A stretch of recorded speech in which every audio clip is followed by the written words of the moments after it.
how a connectivity will be established between the source to the destination, how a connectivity will be established, and what type of connectivities are there, and how these connectivity will be maintained from host to host connection, and how a data will be transferred, means zeros and ones will be transferred from one system to the another particular system.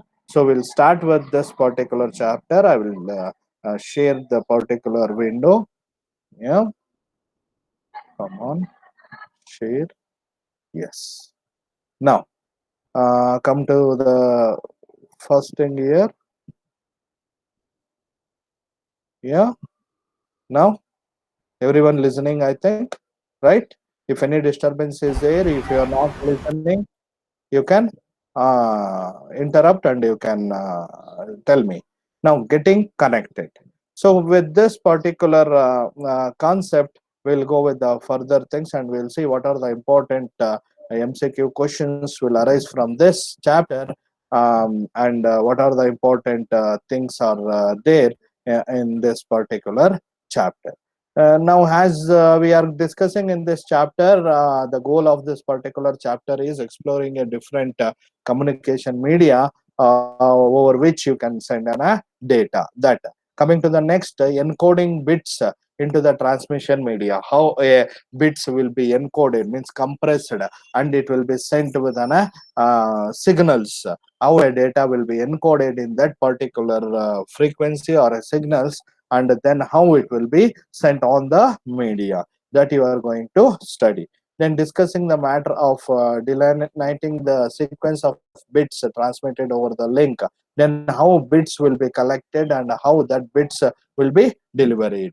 And later on we'll go with an either that particular bits whatever transmitted or received will have an errors or not. If any errors are detected, how that will be taken into the considerations, whether the whatever frames the bits you are sending is reliable or not. That means, sorry, is correct or not. If it is not correct, then how an acknowledgement will be sent to the sender for, and how sender will retransmit the particular frames. Then we will come to the media access control problem. That means how a channel will be accessed from the system where a single channel will be used by the multiple systems. How the carrier sends multiple access CSMA networks will work.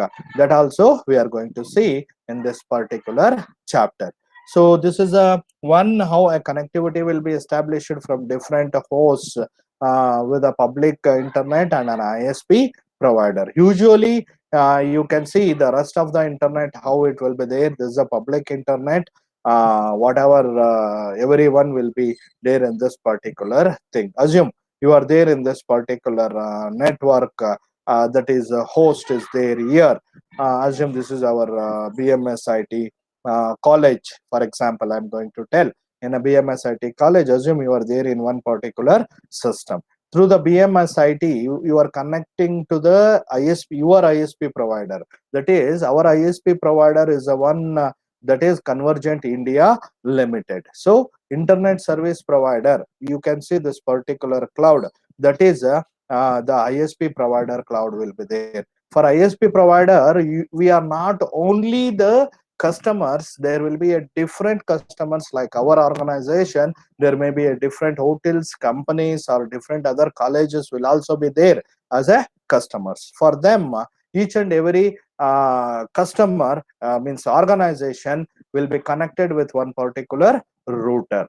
So entire BMSIT is connected to one particular router, and like this other customers will be maintained with other particular router. So whenever you are sending an information or on a packet, first it will comes to the edge router of the ISP provider we are given. For assume in our data center we are having a router which is provided by that ISP provider. From this particular router, the routing will be done and it will be gone through the edge router of the other router. So this is the edge router which will goes out from the ISP provider to the rest of the public internet. So in this way, usually all the internet services will be worked through the ISP providers.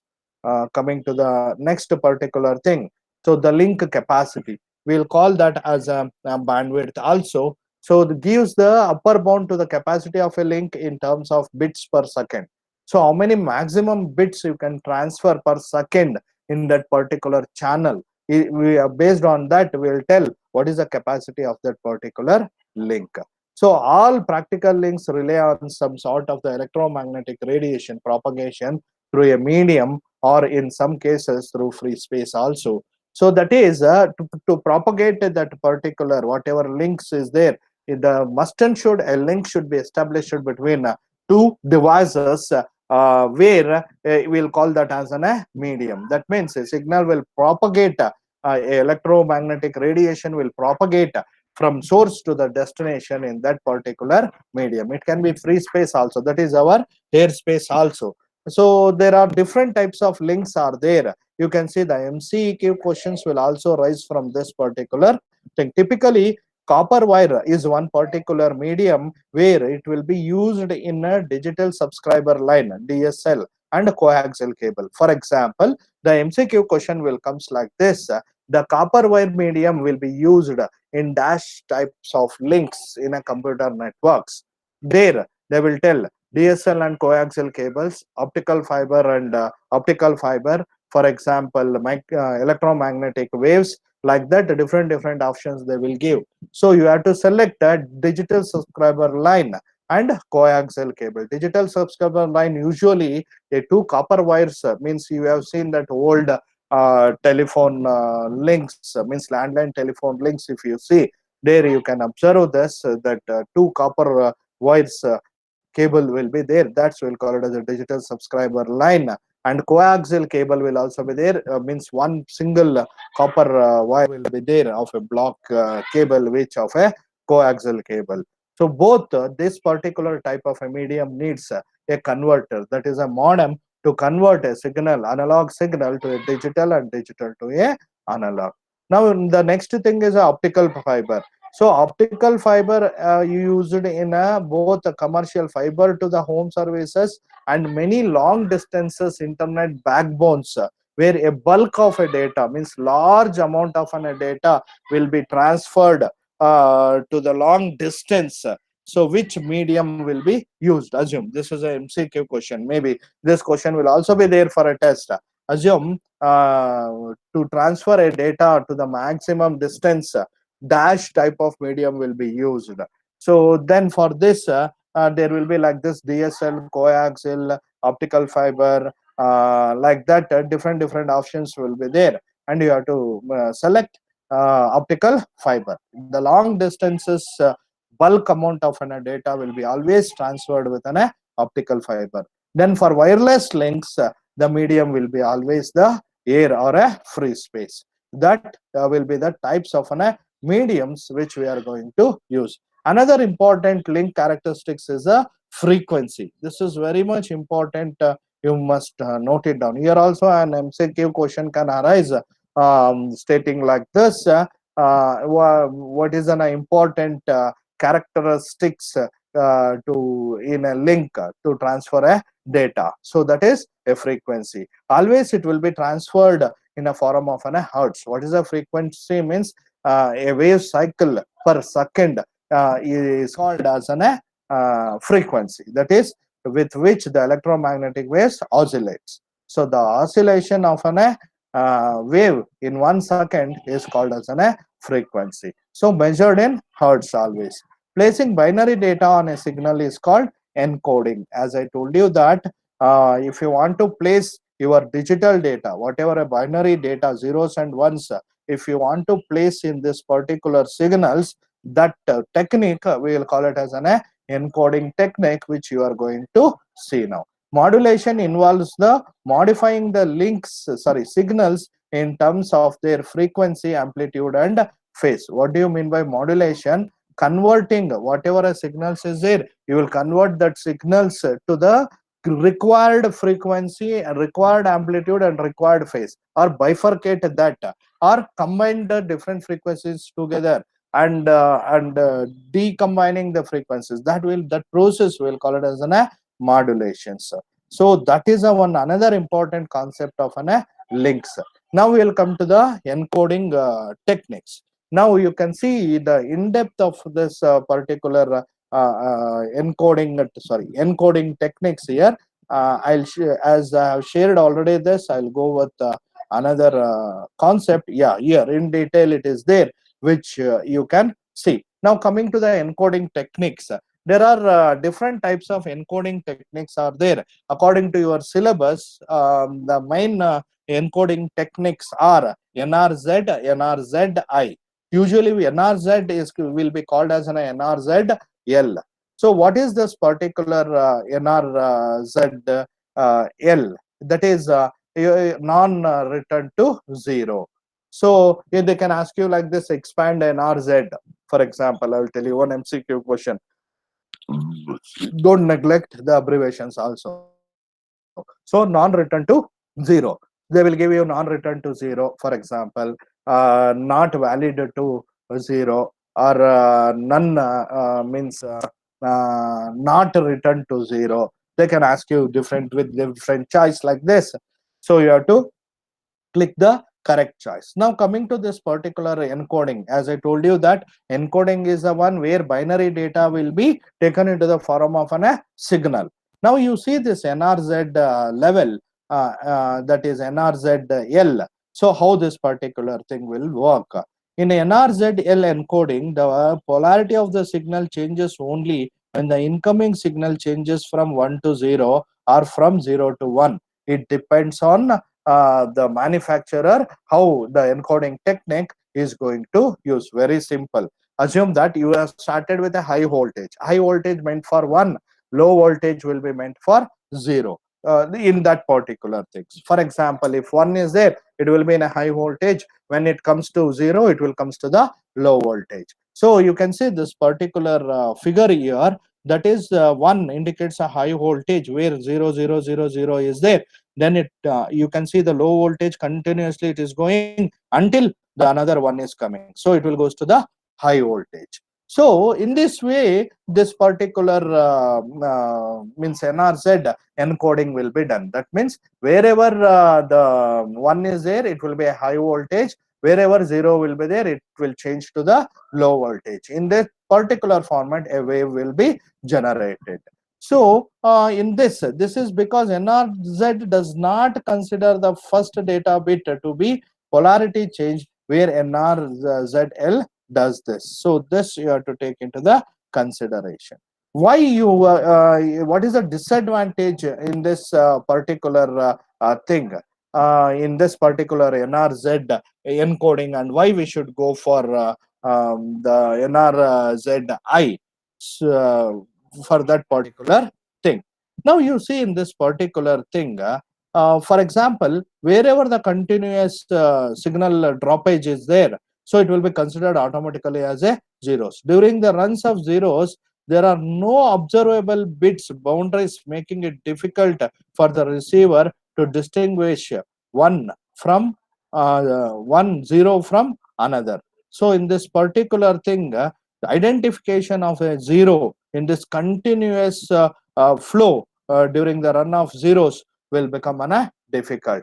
Assume that if something has filed, a low voltage will be there always, so then automatically it will think as an zeros. Now to go means to go out of this particular disadvantage, we'll go for NRZI, which is a next technique. The NRZI will call it as an NRZ inverted. How this thing will work? Transmission at the beginning of the bit interval bit 1, and no transmission at the beginning of the bit interval equal to bit 0, or vice versa. This technique is known as a differential encoding. Note this very important word, it is differential technique, differential encoding. For example, differential encoding is known as NRZ, NRZI, or different other encodings. You have to click NRZI. So the other name for NRZI is differential encoding. So for this particular thing, you can see NRZI as an advantage over the NRZL.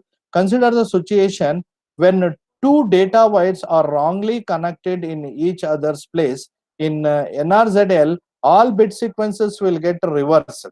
That means 0 will become 1 and 1 will become a 0 if you interconnect it. Means if you replace with a connection. Where in NRZI, since bits are recognized by the transmission, the bits will be correctly interpreted as disadvantage in NRZ codes. Now you can see the differentiation here in this particular example. You can see. Now observe carefully how NRZL is working. When 1 is there, high voltage, as I told you, 0, the low voltage, again 1 high voltage, again 3 zeros, low voltage continuously, then again 2 ones, high voltage, again it's a 0. Now observe this NRZI. Assume we are starting with low voltage. So there will be a low voltage until a bit will change. Assume it will start with 1. It will keep on continuously going. Once the 0 is there, then for a next bit, it will go to the high voltage. Again, assume 1 is there. It will keep on going. Assume, seeing here, so it will keep on going. Again, 0 is there, 0 is there, 0 is there. Again, change is there here. Once it comes here, assume here 1 is there. So 1, 0 is there, it will comes here. Once again 1, it will goes to the high voltage. Observe carefully. At 1 it started with low voltage. Again 1 is there, it will starts with high voltage. Again 1 is there, it will starts with low voltage. Again 1 is there, it will start with high voltage. It will keep on going. It never thinks on zeros. Only it will thinks on ones. Whenever 1 will be encountered, there will be a change in a phase of a voltage. Keep in your mind, whenever 1 is there, there will be a change in the voltage phase. You can go with 0, either with 1. Usually the manufacturer of NRZI, that is inverted, will go with a ones. That is, assume here for it will start with low voltage. Assume 1, it will keep on going. It never minds with 0. When another one encountered, it goes with a high voltage. Then it will keep on going until another one encountered. Here 1 is there. Again drops down, high to low, opposite. Then again it will keep on going. Another one is there, it will comes up here. Next another, it will keep on going. So if another one is there, again it will drops down. In this way, NRZI will work. Any doubt in NRZL and NRZI? You can ask me. Any doubt? Any doubt? Students? Listening? Students? No, sir. Any doubt in wave formats of NRZL and NRZI? Cleared No, everyone? sir. So NRZ will be whenever high voltage will be there, that is 1. Whenever low voltage will be there, that is 0 in NRZL. But in NRZI only we will consider 1. That is, when we start with a low voltage with 1, whenever another one will comes, then high voltage. Then another one will comes, low voltage. Only we will consider once. Okay. So this is a one type of an sorry.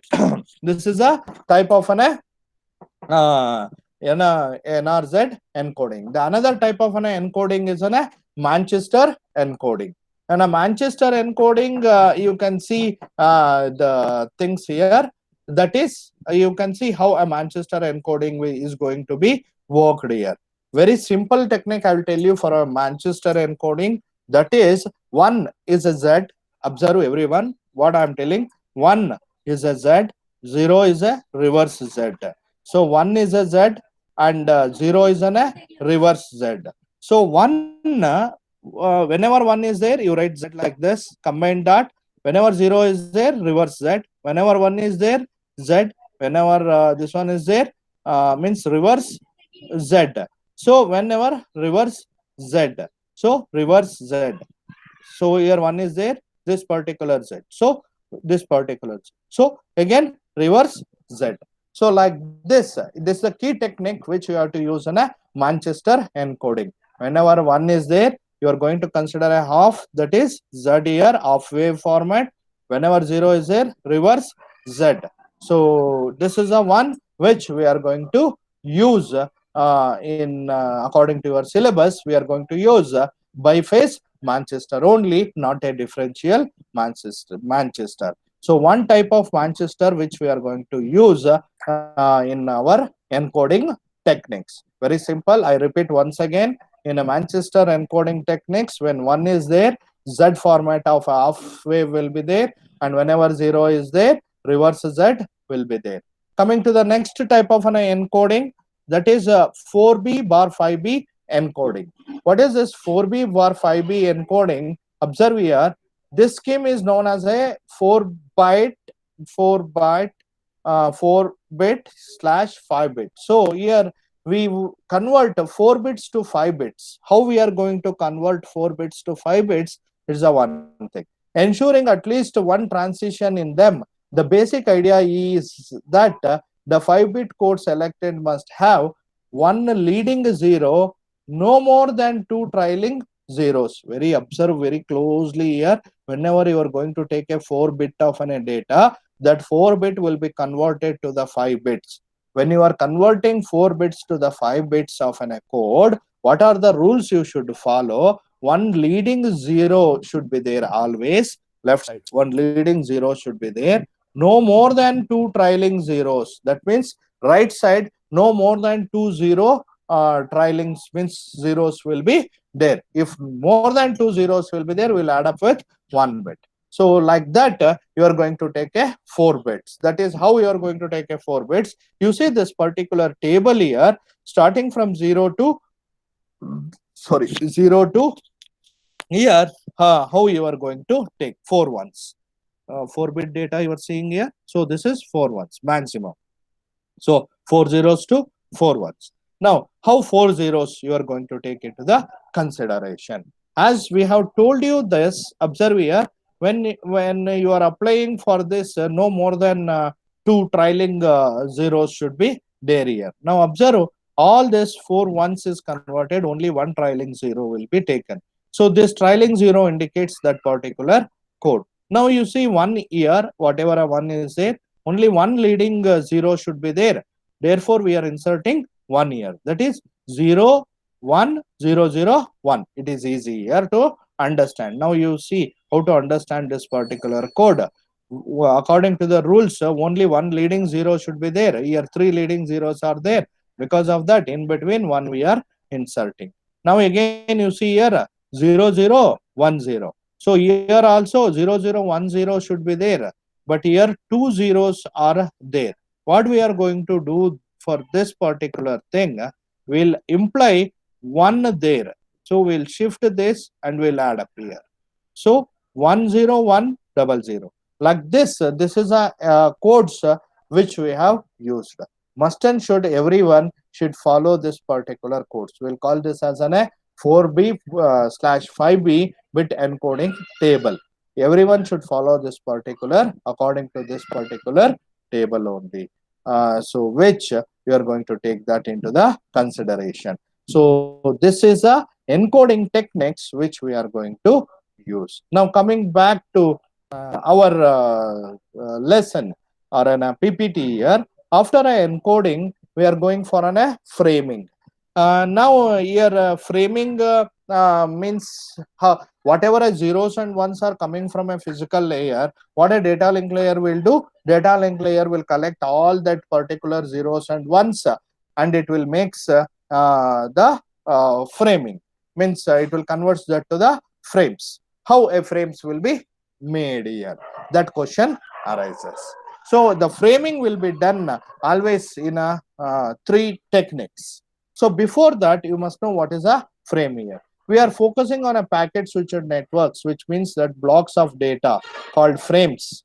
So at this level, not bit streams, are exchanged between nodes. Observe carefully, a blocks of data, that is blocks of zeros and ones, we'll call it as an frames. It is a network adapter that enables the nodes to exchange this particular frames.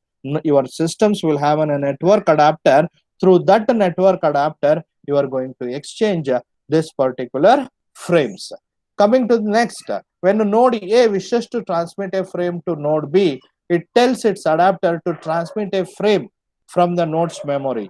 This results in a sequence of bits being sent over the link. That means what it will do, it will data link layer, whatever a frame is there, it will convert that frame to the zeros and ones and it will send to the physical layer, and on the medium the zeros and ones sequence of bits will move. Now here the adapter on node B then collects together the sequence of bits, whatever bits are coming, zeros and ones, it will collects all that on the link and deposits that in a frame. So in a base memory. So in this way, means it will identify in this way, recognizing exactly what set of bits constitute a frame. This is a question arises always. So where is the starting and ending point of a frame? Why? Because all the sequence of data, whatever is coming, it will be zeros and ones. Where is the first frame? Where is the second frame? This question arises always, right? So how a B adapter can identify this is the starting point of a frame and that is the ending point of a frame. So that is the one important things that we'll call it as a framing. There are three types of framings is there again. Frames will be done with the size of a frame. That is where always the first bit or a first byte, whatever is there, it will indicates the size of that particular bits, whatever is coming. How you are going to take that into the consideration? For example, assume I will tell you 5. Okay, whenever the first byte is 5, it will takes. Assume that from 5, 1, 2, 3, 4, 5. Again, 5 bytes will be taken. 5 bytes means 5 8s are 48 bits will be taken out. So that is one frame. Are you getting how? Any doubt is there in between? You can stop me and you can ask me. The first technique of framing I am telling you. How means always the first byte in bytes. Assume now in a form of a bytes will think. Okay, so the first 8 bits, that one byte always meant for a size of the frame. Assume I will tell 5. The first byte 5 is there. Assume then what that indicates, the size of the length of the coming frame is 5 bytes. Okay, including that particular byte. So then 1 size 2 3 4 5. So that is next 1 2 3 4 will be taken into the consideration. So that is one particular frame. The next byte will be taken as an again size. Next, based on that particular size, it will including that byte, it will keep on counting that. For example, 7 is there, including that it will start 1 2 3 4 5 6 7. So it will take another 7 bytes including that byte size. So in this way, the framing of that particular means framing identification will be done in a B's adapter. Now, what is the disadvantage in this particular framing techniques? Assume for a sake, I am telling you. Assume in between one byte is gone error or dropped. Just for a sake, I am telling. So then what happens? Here 5 is there, including 5, another 5 bytes. So 1, 2, 3, 4 it will take. So 4 bytes with this 5. Assume in between one byte is not there, then automatically from here 1, 2, 3, 4, 4. The next byte size part it will take. Once the size part it has been taken, what happens to the next frame? The next frame's part will be the next size. So it means the size will mismatch there. So this is a disadvantage which is there in that particular framing techniques. Then because of this particular reason, we'll go for an character stuffing. What is a character stuffing? Here, instead of telling a size of a byte, why can't you introduce a starting and ending point of a byte? What do you mean by this? I will tell you like this. Always STX, assume 3 bytes I will use. STX is the starting 3 bytes. Ending will be always told with ETX, assume. Once it starts, assume frame is coming. So STX 3 bytes, it will come. Okay, now frame will start from next. It will keep on collecting. Assume E will come, ETX, E will come, T will come, X will come, ETX has came. Then between STX and ETX, whatever part is it will consider that as a frame. So in this way, always in a character stuffing, the starting and ending of a frame will be identified by STX and ETX. Then here another one problem will arise. What is this another problem? Assume in my particular data, there is a STX. Assume STX characters is there in my particular data. What do you mean by this? For example, assume I will call one van name as an STX van, just in a message.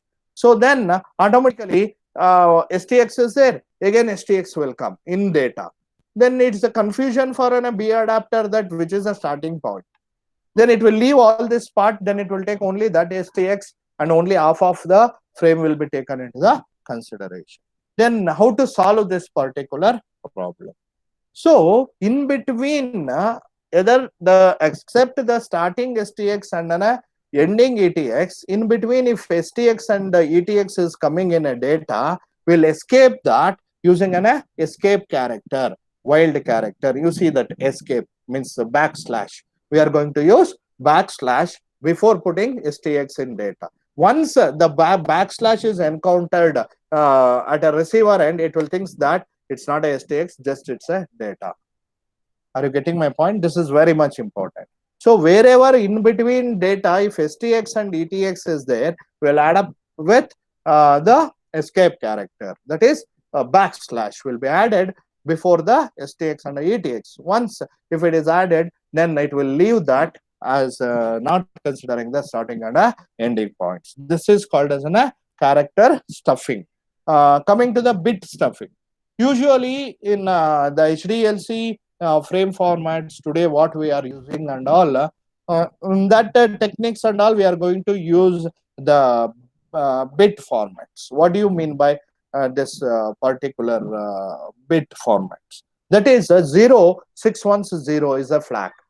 0, 6 ones 0 is a one flag. So always your starting and ending point of a frame will be identified by 0, 6 ones 0. Total 8 bits. So 1 byte is meant as a flag, and ending 1 byte will be end for a flag. So that is a starting and a ending point. In between bits will be there. Here also problem is there. What is the problem here? Assume that in my data again I am having a 0 continuous 6 ones and 0 is there, assume in my sequence somewhere. Then automatically in between flags will come. Means my receiver will think that this is also a flag.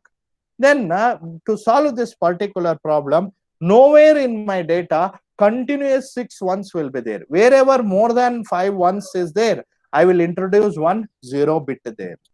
While sender, what he will do, wherever in data, wherever more than 5 ones is there, so after 5 1, sorry, a 0 bit will be introduced. At a receiver side, in the data, wherever the 5 ones after 0 is there, that 0 will be discarded. Then automatically it will appends with other ones. So this is called as a byte stuffing. So this is very much essential. Problems will also be there on this particular thing. As I told you in other videos and all, I have shown you the examples also. Coming to the error detection and error correction methods. So here as a syllabus, you are having error detection methods. So in error detection methods, as I have told you that you are having the event parity bit, two-dimensional event parity bit checking will be there. So two-dimensional event parity bit checking, how it will be there? So byte-wise, the byte will be taken. Assume I give an example also, I have shown in other videos. BMS we have taken. Capital B will be converted to ASCII value. Then that ASCII value into 7 bits. Again 7 bits. The eighth bit will be the even parity bit. What do you mean by even parity bit? If number of ones in that 7 bits is even, then it will be 1. Otherwise, it will be 0. So we will take in both two-dimensional, that is horizontal as well as vertical, we are going to consider the number of ones, whatever is there. So if number of ones in, for example, row wise, I will tell you, if number of ones are 3, assume, then automatically it will be 0. When number of ones are 4, then it will be 1. Number of ones are 2, then it will be 1. That is even parity bit checking. So that if you want, you can go and see the back videos where I have shown with an example also. Coming to the CRC, that is cyclic redundancy check. Expand the CRC can be asked in a MCQ format, means questions also, that you must know the abbreviation of that. That is cyclic redundancy check. So this is used in maximum protocols, as I have told you, that generator we are going to use, and the algorithm also I have explained in that particular video, which you can see there. So in this way, the error detection will also be done in that particular things. um, Coming to the two-dimensional parity, this is the one, as I told you, that in two-dimensional parity, 7-bit code will be taken, the number of ones in a byte. For example, odd parity sets the 8th bit to 1 if the needed given on a odd number of ones. But see the even parity. According to your syllabus, you are having a even parity. Even parity sets the 8th bit to 1 if needed to give an even number of ones in a byte. That is remaining 7 bits. In that number of ones are even, then the 8th number bit will be 1. Otherwise, it will be 0. That you have to keep in your mind. So in this way, you can see here, this is an example of two-dimensional parity. Observe here carefully the mouse cursor, what I am showing you. 1, 2, 3. That is only 3 ones is there. Therefore, it has 1 year. Means this is an odd, means even parity, which is going to check. So again, you can see here 1, 2, 3, 4. 4 is there. So this is a odd even parity bit. If it is a even parity bit checking, then automatically here 3 ones are there. It will become 0, and again it will become 1 year. So in this way, in a two-dimensional also, you can see here number of ones. It depends whether you are going to use a odd parity bit check or even parity bit check. It depends even on a different algorithms how they are using. So whichever the best thing, you can use that, not on issues. But according to the syllabus, you go with even parity example. So that is the one. Now coming to the reliable transmission is there. So this part I'm almost all controlled in a IA test. I have not given. So 1.9, almost all 75% of unity I have given. This also I have explained you very clearly. Just go with the videos, stop and wait protocol, then how 1-bit sliding window protocol will work. What is the receiver window size, how it will work, sender window size. Based on that, different techniques, how we are going to use, that is negative acknowledgement, piggyback methods, and additional acknowledgement, and selective sliding window protocol, how these things will be worked. We have seen that also. Now in this way, almost all revision I have did for your IA test. Now go through with whatever the things is needed. Just I will give you some instructions. Based on that particular instructions, you can follow the things. What is that instructions means? Just whatever the videos I have given you, in that whatever PPTs came, that you follow, and I have sent you the PDF of a notes. I think you remember you that event parity and CRC problem and framing techniques and all. I have sent you the PDF of that exercise notes, so that you follow. That in that some questions will come. Almost all I have used less internet comparative to the making a MCQ questions. Seeing my PPT slides, I did my own MCQ questions almost all. That means I can say some 70 to 80% I have did my own. Remaining I've taken some from internet also. So 60 to 70% is there in a slideshow. Means whatever the slides and whatever I explained in a videos and all. So you make a note wherever I told this is the important concepts and all. You make a note and go with the abbreviations, main thing, concepts. So in even parity bit, for example, one MCQ question I'll tell you. In even parity byte checking, if number of bits, data bits, if number of data bits in data bits are even number of bits once is there, then the eighth bit will be dash. So like that, different questions will be there. So like I've asked almost all, I prepared some 50 questions. In that I've given some 30 questions. So fifth, 4:30 to 5:30, the test timing is there. Please everyone do well in a test. I think you can do. It's not so tough also. Be prepared with. Once you go through all these PPTs and slides, that's it. If you go through that, I think no problem will be there. Any doubts is there, you can ask me now. Any doubts is there? Any doubts is there? Hello? Hello? Hello? Hello? No, Now I think you are all ready for IA test, right?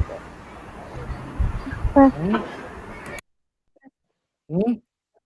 Hello? Hello. Hello? Sir. Tell ma. No Akshata, doubt. hello? No, any problem is there in between also, you call me still fifth also, not an a problem. Do well in a test. So only another two tests will be there. According to me, this is the easiest test which will be considered for a marks. Why can't you score here? So I think instead of writing a descriptive, another two tests if time possible. If time is not at all possible, then what they will do? They will make only one test. So they will take average of this MCQ test and as well as that descriptive test. Assume the situation will comes like that. Even VTU will tell us same thing. So because of that reason, don't neglect this. Don't neglect this particular test. Only 30 questions, almost all. If you Google it and if you do this, you can definitely do it. 1 hour time will be there. 30 questions. 1 hour means 2 minutes per question. Almost all you can do. So everyone can score a good marks, and you can share this with your friends also, those who are not attended. Okay, thank you very much. Thank you. Thank you, sir. Thank you. Yes, sir. Thank you. Yes, sir.